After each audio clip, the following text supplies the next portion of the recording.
नमस्कार, स्वागत है आपका पी न्यूज भारत पर। मैं हूं राजेश चौधरी और हमारे पी न्यूज भारत के स्टूडियो में इस समय हमारे साथ हैं जनहितकारी ग्रामीण पत्रकार एसोसिएशन के राष्ट्रीय अध्यक्ष जयशंकर पांडे जी। आज हम चर्चा करेंगे कि संगठन के बारे में कि संगठन का निर्माण कैसे हुआ, गठन कैसे हुआ, इसका उद्देश्य क्या है। आइए बात करते हैं जयशंकर पांडे जी से। जयशंकर पांडे जी, सबसे पहले तो हम ये जानना चाहेंगे कि इस संगठन के गठन का आपके मन में कैसे विचार आया? देखिए राजेश जी, मैं पिछले 20 वर्षों से पत्रकारिता क्षेत्र में हूँ और चूंकि हम गांव से आकर के हमने पत्रकारिता की तो मैंने ऐसा महसूस किया कि जो भी गांव से लोग आते हैं प्रायः उनको बड़े लोग पसंद नहीं करते। बड़ी समस्याओं से उनको जूझना पड़ता है, मान अपमान से जूझना पड़ता है। तो ऐसा हमने महसूस किया कि जो भी गांव के बच्चे हैं जो आगे बढ़ना चाहते हैं, पत्रकारिता क्षेत्र में काम करना चाहते हैं, उनके सामने प्रायः कठिनाइयां आती हैं।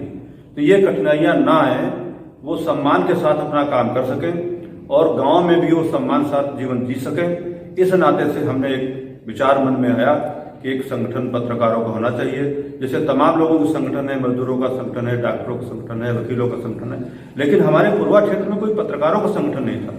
तो मैंने ये सोचा कि ये एक काम किया जाए कि पत्रकारों का संगठन अगर होगा, एक समूह में हम लोग रहेंगे, तो फिर जो लोग गलत बात हम पर टिप्पणी करते हैं, गलत बातें करते हैं, वो नहीं करेंगे। यही विचार ला करके मैंने आज के 5 वर्ष पहले कुछ मित्रों के साथ बैठ करके बात करके हमने संगठन की रचना की और सबके सहयोग से संगठन बना, तैयार हुआ और एक्टिव रूप में जनपद में चल रहा है।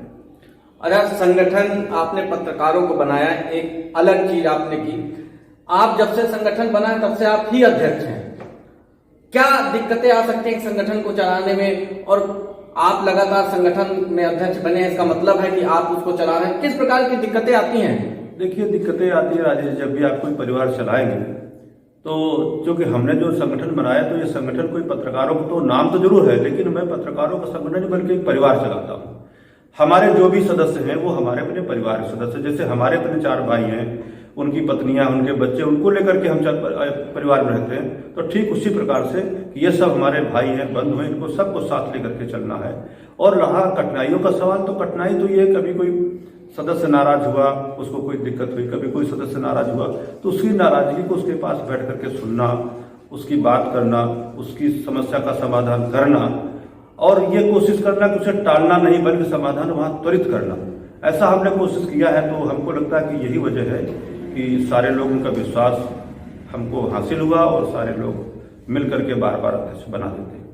अच्छा, कभी ऐसा लगा कि अध्यक्ष पद का छोड़ दिया जाए और सदस्य रहा जाए या फिर संगठन बंद कर दिया जाए? कभी ऐसा कुछ आया आपके सामने? कभी हाँ, ऐसी समस्याएं आती हैं। ऐसी समस्याएं कभी कभी आई भी हैं कि नहीं सदस्य रहा जाए, अध्यक्ष किसी और को बनाया जाए। और 2 वर्ष में हमारे संगठन का चुनाव होता है और मैं जब भी चुनाव हुआ तो एक संवैधानिक तरीके से मैं स्वयं पद मुक्त होकर के बाहर कुर्सी बैठता हूँ सामान्य सदस्यों के तरीके से, और फिर चुनाव की प्रक्रिया पूरी होती है। और मैं सबको बोलता हूँ कि भाई जिसकी इच्छा हो वो अध्यक्ष बने और मेरा पूरा सहयोग संगठन रहेगा। अध्यक्ष बनना आवश्यक नहीं, लेकिन संगठन चलना आवश्यक है। ये मेरी नीति और मेरी नियत है कि नहीं, संगठन चलना चाहिए। अध्यक्ष कोई भी रहेगा, कोई अगर काम करेगा उसको सपोर्ट करेंगे, उसको सहयोग करेंगे। अच्छा, आपके कार्यकाल में संगठन काफी फला फूला है, लेकिन पिछली सरकार जो सपा सरकार थी उत्तर प्रदेश में, उसकी अपेक्षा इस सरकार में पत्रकारों के ऊपर हमले कुछ ज्यादा हो रहे हैं। कई पत्रकार अपनी जान भी गंवा चुके हैं। आपके क्या विचार है इसमें? देखिए राजेश जी, नो संदेह इसमें, नो डाउट सपा की सरकार से अगर हम तुलना करें तो ये सही है कि सरकार में पत्रकारों पर घटनाएं ज्यादा हुई हैं और ज्यादा हो रही है। लेकिन एक बात मैं बहुत हिम्मत के साथ और बहुत ईमानदारी से कह रहा हूं कि पत्रकारों को भी अपनी जिम्मेदारी का एहसास होना चाहिए। वो किस उद्देश्य को लेकर के पत्रकारिता में आए हैं, इसका उन्हें प्रतिक्षण प्रतिपल भान होना चाहिए कि हमको करना क्या है। जितनी भी घटनाएं पत्रकारों के साथ हुई हैं, हम यह मानते हैं उसमें से कुछ हिस्सा उनका भी है। कभी कभी ऐसा होता है कि हमको लगता है हम पत्रकार हो गए तो हम ही संविधान है, हम ही देश का कानून है। सच ये है कि हम ना संविधान है और ना ही हम कानून है। हम एक जिम्मेदार नागरिक हैं। एक पीड़ित की बात अपने पत्रिका के माध्यम से, अपने अखबार के माध्यम से उचित जगह पर भेजते हैं। ये हमारी ड्यूटी है। हमारी ड्यूटी न्याय देना नहीं, किसी को न्याय दिलाना है। और न्याय दिलाने के रास्ते पर जो पत्रकार चल रहे हैं, जो चलेंगे, मेरा मानना है वो सदैव सम्मानित किए जाएंगे, सदैव उनकी पूजा होगी और सदैव समाज में उनका स्थान बना रहेगा। आपको क्या नहीं लगता है कि सरकार कहीं ना कहीं पत्रकारों का प्रति संवेदनशील नहीं है, इसलिए हमले हो रहे हैं?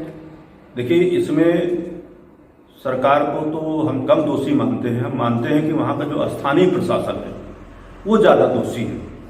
वो इसलिए दोषी है कि स्थानीय प्रशासन के साथ कुछ लोग मिल जाते हैं, उनके जैसा वो बोलते हैं, दूसरे का अहित करते हैं, दूसरे को नीचा दिखाने के लिए। कभी कभी उनको उनके ज़्यादा हितैषी बनने की कोशिश करते हैं और कभी कभी इस धारणा में भी घटना हो जाती है। तो चूंकि सरकार तो बाद में आती है, पहले तो वहाँ का स्थानीय प्रशासन आता है, वहाँ का स्थानीय जनप्रतिनिधि आता है। हमको लगता है इसमें से सरकार दूसरे नंबर पर दोषी और पहले नंबर पर वहाँ का प्रशासन दोषी है। जहाँ भी घटनाएं हुई, जैसे तमाम घटनाओं को मैंने स्वयं अध्ययन किया है कि पीड़ित पक्ष ने स्वयं पहले थाने में कहा कि हमारी मदद कीजिए, हमको सुरक्षा दीजिए, सामने वाले से हमको खतरा है, लेकिन उसकी बात को गंभीरता से नहीं लिया गया। और नतीजा आपको बता दें कि शुक्लागंज में एक घटना हुई, एक पत्रकार मारा गया।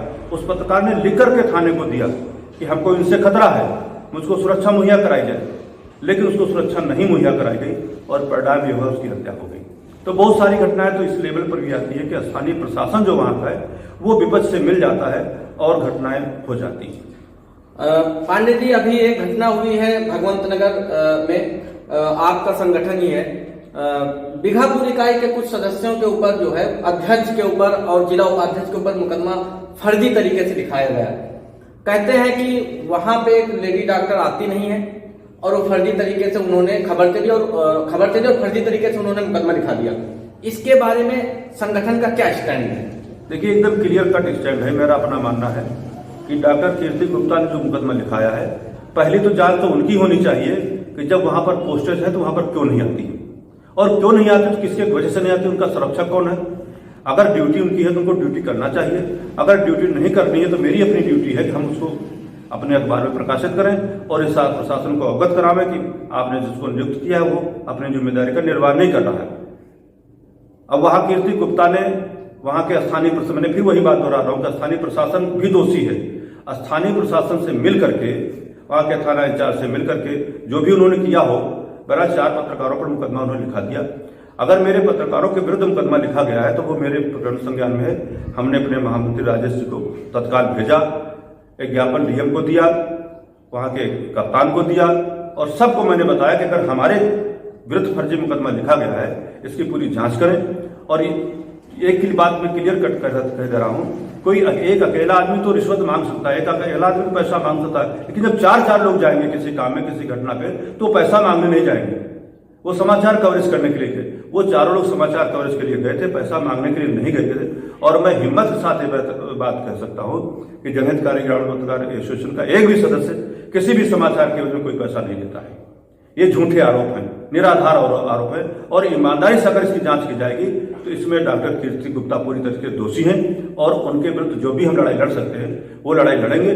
पत्रकारों के हित में जो जो काम हम कर सकते हैं, हमारा संगठन कर सकता है, वो निश्चित रूप से करेगा। इसमें कहीं कोई इबट नहीं है, कहीं कोई दबाव नहीं है, किसी कोई हम लोग हमारे संगठन की, हमारे पदाधिकारी कोई प्रेशर नहीं है। निश्चित रूप से इसके लिए कोई कार्रवाई हम परिणाम देंगे। जी, बहुत बहुत धन्यवाद जयशंकर पांडे जी। तो आज इस रविवार को विशेष बातचीत में हमारे साथ थे जयशंकर पांडे जी। बहुत बहुत धन्यवाद आपका। धन्यवाद।